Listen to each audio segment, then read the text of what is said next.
আজকের আলোচনায় আপনাদের সবাইকে স্বাগত। আজ আলোচনা করব মুক্তিযুদ্ধের বামপন্থী বয়ান নিয়ে।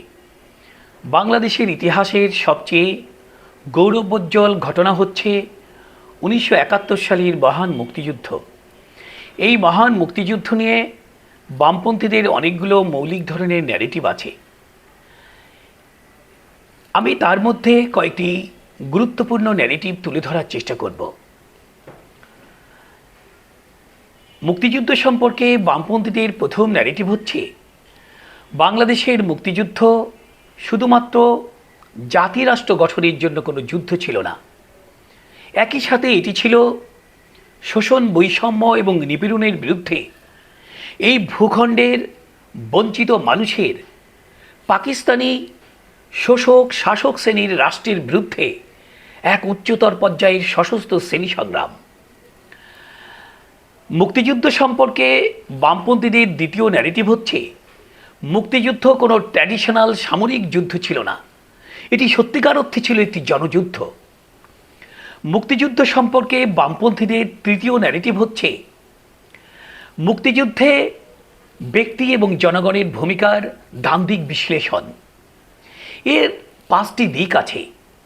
এক, মুক্তিযুদ্ধ কোনো ব্যক্তি বা কোনো দলের নেতৃত্বে সংগঠিত হয়নি, কোনো ব্যক্তি বা দল নয়, বরং এই মুক্তিযুদ্ধের নায়ক ছিল জনগণ। জনগণই সত্যিকার অর্থে ইতিহাসের নায়ক। দুই, এই মুক্তিযুদ্ধের বয়ানে ব্যক্তির ভূমিকার যথার্থ মূল্যায়ন করা হয়। তিন, একক কোনো ব্যক্তিকে বামপন্থী ন্যারেটিভে মহিমান্বিত করা হয় না, বহু ব্যক্তির সম্মিলিত প্রচেষ্টা এবং একই সাথে আঞ্চলিক এবং জাতীয়ভাবে তাদের ভূমিকাকে যথার্থভাবে মূল্যায়ন করা হয়।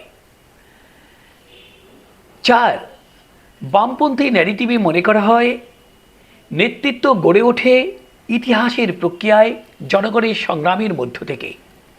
ভাষা আন্দোলন, সামরিক শাসন বিরোধী আন্দোলন, শিক্ষার আন্দোলন, মুক্তবুদ্ধির চর্চা, 69-এর গণঅভ্যুত্থান এবং এ ভূখণ্ডের শ্রমিক, কৃষক, মেহনতি মানুষের যে শ্রেণী সংগ্রাম, তার মধ্য দিয়ে মুক্তিযুদ্ধের নেতৃত্ব গড়ে উঠেছিল।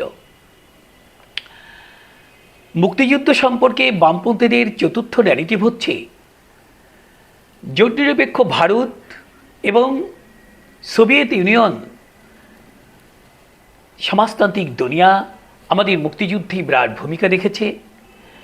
পৃথিবীর বহু বিশিষ্ট ব্যক্তি আমাদের এই মুক্তিযুদ্ধে অবদান রেখেছেন। মুক্তিযুদ্ধ সম্পর্কে বামপন্থীদের পঞ্চম ন্যারেটিভ হচ্ছে মুক্তিযুদ্ধ শেষ হয়ে যায়নি। মুক্তিযুদ্ধের যে কর্মসূচি, সেই কর্মসূচি আজও বাস্তবায়িত হয়নি। বুঝজোয়ারা সেটা বাস্তবায়ন করতে পারেনি, কিন্তু সেটি বাস্তবায়িত হওয়ার বস্তুগত ভিত্তি বাংলাদেশে আছে।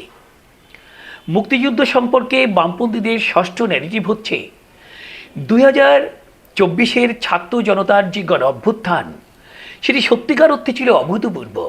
সেটি ছিল গণ অভ্যুত্থান, কোনো বিপ্লব নয়। সেটি দ্বিতীয় স্বাধীনতাও আনেনি। এবং 24-এর গণ অভ্যুত্থানের যে চেতনা, যে আকাঙ্ক্ষা, তার সাথে 71-এর যে আকাঙ্ক্ষা, চেতনা, তার সাথে কোনো মৌলিক পার্থক্য নেই।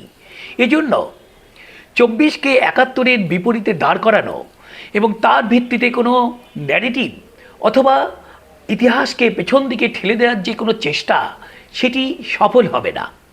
মুক্তিযুদ্ধ সম্পর্কে বামপন্থীদের সপ্তম ন্যারেটিভ হচ্ছে মুক্তিযুদ্ধ এবং 24-এর গণ অভ্যুত্থানের চেতনায় সাম্য, সামাজিক ন্যায় বিচার, মানবিক মর্যাদার আদর্শের ভিত্তিতে গণতন্ত্র, অসাম্প্রদায়িকতা এবং সমাজতন্ত্রকে লক্ষ্য রেখে এই ভূখণ্ডের মানুষ অনেক আন্দোলন সংগ্রাম করেছে, অনেক আত্মবলিদান করেছে।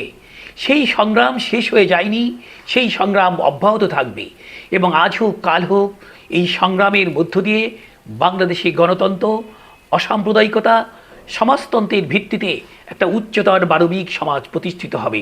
জনগণের সংগ্রাম বৃথা যায় না, এই সংগ্রাম জয়যুক্ত হবে।